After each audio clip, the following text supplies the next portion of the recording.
चोर है, ये चोरी कर रहे हैं। भारत से धमकी आई कि एक कतरा भी पाकिस्तान नहीं जाएगा। मोदी साहब को ये फिल्म दिखानी भी पड़ेगी, समझानी भी पड़ेगी। मोदी इस वक्त किसी भी हद तक, किसी भी साजिश तक जा सकता है, हमें हर वक्त चौकन्ना रहना पड़ेगा। पाकिस्तान इस रेस में इतना पीछे कैसे रह गया? हम हमेशा उनसे 10-20 साल पीछे ही हैं। 38 बार उस चैलेंज से निपटने की कोशिश की गई और हम नाकाम रहे हैं। क्या अब कामयाब हो पाएंगे? ये पानी नहीं खुलवा सकते। ये कैसी जंग जीतने का ऐलान था जिसमें पानी तक हम नहीं खुलवा सके, और ऐलान हमने ये कर दिया कि हम जंग जीत गए हैं। हम अमेरिका बहादुर को ये नहीं कह सकते सर, हम आपके पांव पड़ते हैं। हाँ, भारत को शिकस्त देने की 2-3 सुपर पावर्स हैं, वहां जाके बात करने की जरूरत है। इंडिया की अब सारी की सारी जंग जो है वो काबुल के जरिए लड़ी जा रही है पाकिस्तान के खिलाफ। कि इंडिया बहुत ताकतवर है, वो इंडिया में कॉकरोच पार्टी बन गई। हम तो कीड़े मकोड़ों से भी बदतर हैं। इंडिया आने वाले वक्त का सुपर पावर है। भाई देखें, इंडिया की आप इकोनॉमी आप उठा के देखें तो आप उसको फ्रेम से बाहर नहीं निकाल सकते। पाकिस्तान फ्रेम के अंदर रखना मजबूरी है। वहाँ पे चाय बेचने वाला वजीर आजम बन गया। अच्छा। ठीक है, यहाँ पे PhD करने वाले बेचारे रोल रहे हैं। दोस्तों, पाकिस्तान में अब तक 6000 लोगों की मौत हो चुकी है। जब से भारत ने इंडस वाटर ट्रीटी को रद्द किया है, तब से पाकिस्तानी कुछ मीडिया चैनलों का दावा है कि पाकिस्तान में अभी तक 6000 लोग पानी के बगैर मर चुके हैं। अब पूरे पाकिस्तान में कोई टॉपिक है तो एक ही टॉपिक है, वो है पानी। भारत से पानी कैसे खुलवाया जाए। इनके पार्लियामेंट में रोज डिस्कशन चल रही है, रोज पानी पे बात हो रही है। विपक्ष इनको घेर रही है, इनके सरकार से पूछ रही है, भाई आपने तो कहा था इंडिया पानी रोका तो हम सांस बंद कर देंगे। अभी नया नया में एक भाई जी ने कहा हाथ काट देंगे, और कुछ नेता वहाँ के बोल रहे थे कि हम परमाणु बम मार देंगे, डैम पे मिसाइल मार करके डैम को तोड़ देंगे। तो भाई अभी तक तो कुछ नहीं किया आप लोगों ने। वाजा आप इस बेबस होकर क्या बता रहे हैं, इंडिया हमसे प्रॉक्सी वार कर रहा है, हमसे 2-3 जगहों पे लड़ रहा है, अफगानिस्तान के थ्रू हमें पेल रहा है। कुछ दिन पहले जैसा कि आपको पता होगा, अफगानिस्तान ने बहुत ही बुरी तरह से पिलाई कर दिया पाकिस्तान में घुस कर। तो दोस्तों, पूरा वीडियो मजेदार होने वाला है। पूरा वीडियो को देखिएगा, आप हंस के लोटपोट हो जाएंगे। एक तो वैसे भी पाकिस्तान के जो पार्लियामेंट का जो वीडियो होता है ना, मजा आता है देखने में। कपिल शर्मा के कॉमेडी शो फेल हो जाता है। नमस्कार, मैं आपको रिपीट, चलिए मजे लेते हैं। मोदी को मिलने वाले हालिया एजाजात की कहानी इंतहाई शर्मनाक है। वजीर आजम चोर, सदर चोर, ईरान और अमेरिका इजराइल के जंग से फायदा उठा रहे हैं। हम खुद चोर है, हुक्मरान चोर है, ये चोरी कर रहे हैं। ये पेट्रोल के पैसे बढ़ा के चोरी कर रहे हैं। पेट्रोल आप लोगों ने रातों रात महंगा किया और पेट्रोल सस्ते हो चुके हैं। अभी रातों रात ऐलान कर रहे ना, क्यों उसे सस्ता नहीं कर रहे हैं? ये जुल्म आप क्यों पाकिस्तानी अवाम पे कर रहे हैं? वो इंडिया में कॉकरोच पार्टी बन गई। हम तो कीड़े मकोड़ों से भी बदतर हैं, और वो कीड़े मकोड़ों से जो बदतर आपने हमारा हशर किया है पाकिस्तान। इंडिया से भी जंग, अफगानिस्तान से भी जंग, चीन भी नाराज, ईरान भी नाराज, और इस माहौल में वो समझते हैं हम पाकिस्तान की जंग लड़ रहे हैं। बेड़ा गर्क कर दिया तुमने पाकिस्तान। हसन निसार साहब, भारत से धमकी आई कि एक कतरा भी पाकिस्तान नहीं जाएगा, और मोदी और उसकी हुकूमत की इस पे खामोश तायद रही है। ये भारतीय अवाम को गुमराह करने के लिए एक लगाया गया सियासी नारा है, या आइंदा की भारतीय हिकमत अमली को वाजे कर रहा है? अब अगर ऐसा होता है तो मोदी साहब को ये फिल्म दिखानी भी पड़ेगी, समझानी भी पड़ेगी। बट पर्सनली आपने उन पे हिकमत का बहतान लगाया है। मेरा ज़ाती ख्याल ये है कि वो ब्लैकमेल कर रहा है या ब्लफ करने की कोशिश कर रहा है। ग्लोबली भी बहुत तयशुदा बात है, जो जिस आप मुआदे का हवाला दे रहे हो, तो अगर इस हद तक जाएगा तो फिर पाकिस्तान किसी भी हद तक जाएगा। मोदी इस वक्त किसी भी हद तक, किसी भी साजिश तक जा सकता है, हमें हर वक्त चौकन्ना रहना पड़ेगा। सीज फायर अपनी जगह, जंग बंदी अपनी जगह, लेकिन आज उस मुल्क के अंदर से जो आवाजें उठ रही हैं, वो अपनी फेस सेविंग के लिए किसी भी खतरनाक हद तक जा सकता है। कल मैं सुन रहा था तकरीर इंडिया के वजीर आजम मोदी की, उनकी मैं तकरीर सुन रहा था। वो कह रहे थे कि हम किसी एटमी ब्लैकमेलिंग में नहीं आएंगे।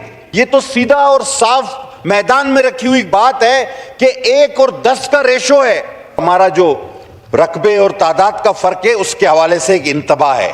सबसे पॉपुलर लीडर मोदी को किस तरह जवाब देना होता है, पता चल जाता कि हिंदू को कि किस तरह पाकिस्तान की तरफ से स्ट्रांग जवाब आ जाता है। लेकिन बदकिस्मती से आज हमारी लीडरशिप में वो कैपेबिलिटी नहीं है, वो सलाहियत नहीं है कि उसका उसी तरह स्ट्रांग जवाब दे दे। गीदड़ों का लीडर अगर शेर हो तो गीदड़ भी शेर बन जाते हैं, लेकिन शेरों का लीडर अगर गीदड़ हो तो शेर भी गीदड़ बन जाते हैं। पाकिस्तान वो सलाहियत रखता है वहां भारत को शिकस्त देने की? 2-3 सुपर पावर्स हैं, वहां जाके बात करने की जरूरत है, या फिर भारत हमें उस जगह ले जाना चाह रहा है जहां पाकिस्तान खुद कह रहा है हमारी रेड लाइन है और फिर हम किसी भी हद तक जाएंगे? हमें कहा गया कि हम पानी ना खुला तो उनका सांस बंद कर देंगे, लेकिन असल कहानी मैंने आपको पहले दिन से बताई थी कि ये पानी नहीं खुलवा सकते। ये कैसी जंग जीतने का ऐलान था जिसमें पानी तक हम नहीं खुलवा सके, और ऐलान हमने ये कर दिया कि हम जंग जीत गए हैं। हिंदुस्तान ने पाकिस्तान की सालमियत के ऊपर हमला किया तो उसका जवाब दिया गया। ये नहीं कहा गया कि मैं क्या जवाब दूं। हमने इतनी जबरदस्त डील की है, डिप्लोमेटिक कू जबरदस्त। ये हम अमेरिका बहादुर को ये नहीं कह सकते सर हम आपके पांव पड़ते हैं, हम आपके घुटने हाथ लगाते हैं, वो तो हम लगाते हैं। पाकिस्तानी हुकूमत या रियासत के लिए जो सबसे बड़ा चैलेंज रहा इसकी पैदाइश से लेकर अब तक 38 बार उस चैलेंज से निपटने की कोशिश की गई और हम नाकाम रहे हैं। क्या अब कामयाब हो पाएंगे? लेकिन कुछ ऐसी इतलात आ रही हैं पाकिस्तान की बाबत कि भारत को हमसे एयर स्पेस की वापसी चाहिए, वो चाहता है रिस्टोर हो जाए, और वो इंडस वाटर ट्रीटी को भी रिस्टोर करने पर तैयार हो चुका है। ये खबरें हैं जिसको वेलकम किया जा रहा है। प्रवीण स्वान है, उन्होंने अपने ट्विटर पर इस पेशरफ्त को खुशामदीद कहा है। बट अफवाहें शुरू हो गई हैं, खबरें जिसे आप कहते हैं कि जी शायद पाकिस्तान और इंडिया के दरमियान कोई बात चल रही है कि चले इंडिया इंडस वाटर ट्रीटीज़ के ऊपर गड़बड़ नहीं करता, आपका पानी नहीं रोकता, कोई आपके जो एतराज़ हैं वो मान लेता है, कुछ उसके ऊपर नरमी शो करता है, आप मेहरबानी करके एयर स्पेस खोल दें ताकि हमारी जहाज़ आ जाए। अच्छा, मैं आपको ये बता दूँ, ये मेरी इतला के मुताबिक ऐसी कोई बात नहीं है। ये हवा में गुड़ियाँ उड़ाई जा रही हैं हिंदुस्तानी लोगों की तरफ से। इंडिया की अब सारी की सारी जंग जो है वो काबुल के जरिए लड़ी जा रही है पाकिस्तान के खिलाफ। वो इस वक्त हिंदुस्तान की प्रॉक्सी, वो हिंदुत्व की जो है प्रॉक्सी बने हुए हैं। वो हिंदुत्व की जो है जंग जो है हमारे खिलाफ काबुल लड़ रहा है, अफगानिस्तान लड़ रहा है। तो ये तो वही स्टेटस है, चाहे वो मशरकी सरहद है या मगरबी सरहद है, एक ही दुश्मन वहां पे बैठा हुआ है, उसमें कोई तफरीक नहीं है। हमने इसके बावजूद इस माहौल में जो है उनके साथ गुफ्तगू की है कि हमारी सरजमीन पे उनकी प्रॉक्सीज जो है वो दहशत गर्दी कर रही थी, उनकी जो है सहूलतकारी की वजह से यहाँ पे दहशत गर्दी हो रही थी।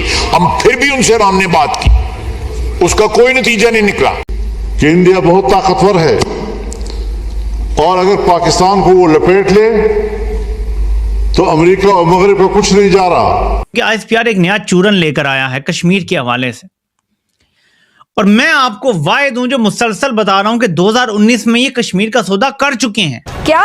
और उसके बाद ग्रेजुअली आपने देखा कि एक के बाद एक ऐसा वाकया होता है कि जिसके बाद कश्मीर की रेजिस्टेंस जो है वो खत्म हो गई है, मकबूजा कश्मीर की, और आजाद कश्मीर के हालात आप देख लें। इंडिया ने अपने आर्टिकल 270 जो मकबूजा कश्मीर में कश्मीरियों के लिए जो आर्टिकल रखा गया था उसको रिमूव किया, और उसमें भी कहा गया कि मैं क्या जवाब दूं। तो पहली मर्तबा अब इनको होश के नाखून आए थोड़े से, और सिंध ताश मुआहदे के ऊपर इन्होंने जनाब यकतरफा किस्म की कॉन्फ्रेंसेस बुलाना शुरू कर दी हैं।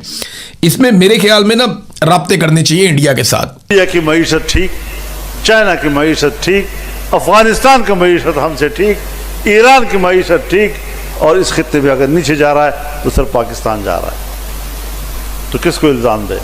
इंडिया के बारे में कहा जा रहा है कि इंडिया भी सुपर पावर बनने की तरफ जा रहा है। आपको पता है मौलाना फजल रहमान हैं, उन्होंने भी असेंबली के अंदर तकरीर की थी, उन्होंने पार्लियामेंट के ये बात कही है कि इंडिया सुपर पावर बनने के ख्वाब देख रहा है, और यहाँ पे हम लोग कर्जे मांग रहे हैं भिखारियों की तरह। हिंदुस्तान और हम एक ही दिन में आजाद हुए। 15 अगस्त 1947 को सुबह 8 बजे दिल्ली में लॉर्ड माउंटबेटन ने इंडिया के गवर्नर जनरल का हल्फ उठाया, और कराची में कायद आज़म मोहम्मद अली जिन्नाह ने हल्फ उठाया। एक ही दिन हम आजाद हुए।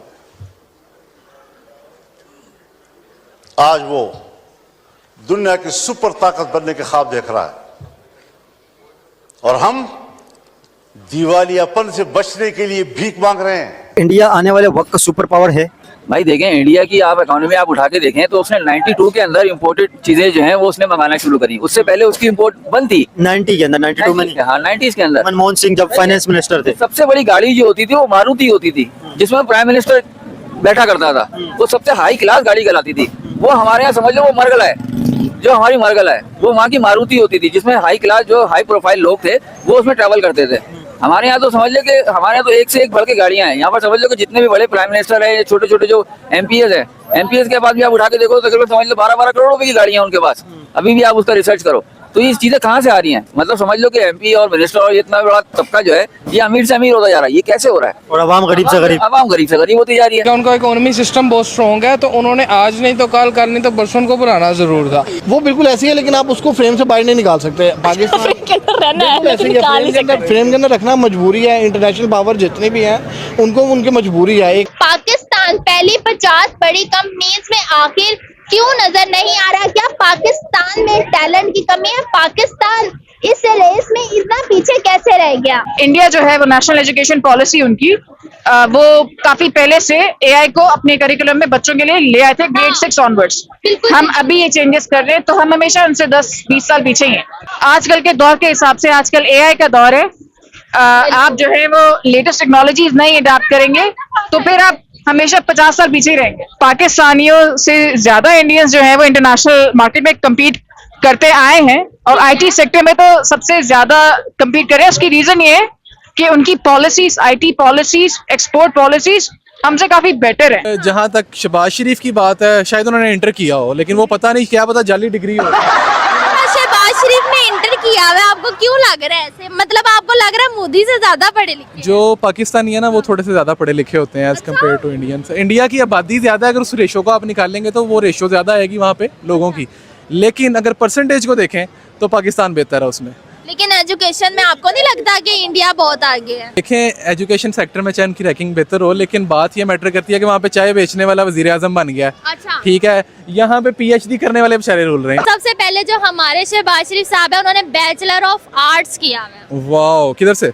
वाह आपको लगता है बैचलर करना एक कंट्री के प्राइम मिनिस्टर के लिए इनफ है? नहीं, मैं ना दरअसल इस बात पे हैरान हूँ कि उन्होंने बैचलर किया हुआ है। बैचलर किया हुआ है? अच्छा, ये सुनने के बाद काफी लोग हैरान होते हैं। और मोदी जो है उन्होंने मास्टर्स किया हुआ है, वो भी पॉलिटिकल साइंस। नहीं, ये मैं नहीं मान सकता।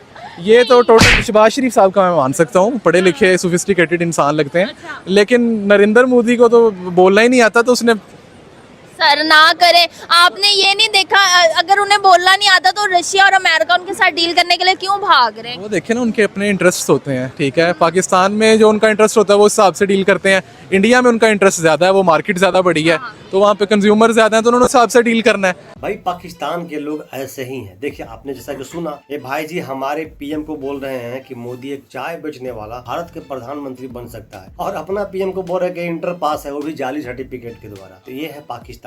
और पाकिस्तान के जो लोग इतना एजुकेटेड होते हैं वो तो बातचीत करने से और उनकी बात को सुनने से समझ में आ जाता है। मैं सारे पाकिस्तानियों को नहीं बोल रहा हूँ, बहुत सारे पाकिस्तानी हैं, बड़ा ही अच्छा बातें करते हैं, लॉजिकल बात करते हैं, लेकिन बहुत सारे पाकिस्तानी हैं जो इनके जैसे भी, जो अपने आप को पढ़े लिखे बताते हैं लेकिन कोई भी तौर तरीका से दिखते नहीं। और दोस्तों आपको यकीनन मजा आया होगा पाकिस्तान के पार्लियामेंट वाला वीडियो देख करके, बहुत मजा आया होगा। मोदी जी का कितना खौफ है आपने देख लिया। पार्लियामेंट में डायरेक्ट बोला जा रहा है भाई मोदी बहुत खतरनाक हो चुका है और मोदी से हमको सतर्क रहना पड़ेगा, मोदी कुछ भी कर सकता है। भाई ये डर तो होना चाहिए, डर के रहो भाई। अब तुम्हारी सरकार तुमको जितना भी लॉलीपॉप ला दे एटम बम वाला, हमने तो कह दिया है ना भाई, ये धमकी तुम 14 साल पहले दिया करते थे, उस समय लोग सुन लिया करता था, लेकिन अब वो धमकी नहीं चलेगा भाई। कर दो ना हमला, बंद कर दो ना सांस, काटो ना हाथ। तुमने तो कई लंबे लंबे चीजें छोड़ी, लेकिन हमने तो पानी तुम्हारा नहीं छोड़ा। दोस्तों यकीनन आपको ये वीडियो देख करके बहुत मजा आया होगा। दोस्तों अगर आप मेरे चैनल पे नए हैं तो प्लीज मेरे चैनल को सब्सक्राइब कीजिएगा और वीडियो को लाइक कीजिएगा, ताकि आपके लिए ऐसा वीडियो मैं और लाया करूं और आपको नोटिफिकेशन जल्द से जल्द मिला करे और आप वीडियो देख करके मजा लिया करें। तो मिलते हैं फिर से एक न्यू वीडियो, तब तक के लिए नमस्कार, राम राम, जय।